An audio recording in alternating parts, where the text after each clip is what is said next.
Israeli হামলায় নিহতের মোট সংখ্যা জানালো গাজা। ফিলিস্তিনের গাজায় ইসরায়েলি হামলায় নিহতের সংখ্যা ভয়াবহভাবে বেড়ে ৭০,০০০ ছাড়িয়েছে। গাজার স্বাস্থ্য মন্ত্রণালয়ের হিসাব অনুযায়ী ২০২৩ সালের অক্টোবর থেকে শুরু হওয়া হামলায় এখন পর্যন্ত ৭০,১১৭ জন নিহত হয়েছেন। আহত হয়েছেন আরও ১,৭০,৯৯৯ জন। স্বাস্থ্য মন্ত্রণালয় জানায়, গত ৪৮ ঘণ্টায় গাজা জুড়ে বিভিন্ন হাসপাতাল ও চিকিৎসা কেন্দ্রে ৪টি নতুন লাশ, একটি উদ্ধারকৃত লাশ এবং ১৩ জন আহত ব্যক্তি আনা হয়েছে। এছাড়া জানানো হয়, ১১ অক্টোবরের পর থেকে ঘোষিত যুদ্ধবিরতির মধ্যে ইসরায়েলি বাহিনীর হামলায় কমপক্ষে ৩৬০ জন নিহত এবং ৯২২ জন আহত হয়েছেন।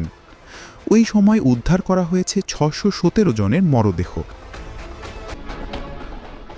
গাজায় অব্যাহত মানবিক বিপর্যয় আরও গভীর হচ্ছে বলে জানিয়েছে স্বাস্থ্য সংস্থা। আল জাজিরার প্রতিবেদনে এসব তথ্য জানানো হয়। প্রতিবেদনে বলা হয়, গাজায় ইসরায়েলি হামলা এখনও থামেনি। বিভিন্ন এলাকায় শঙ্কায় দিন পার করছেন ফিলিস্তিনিরা।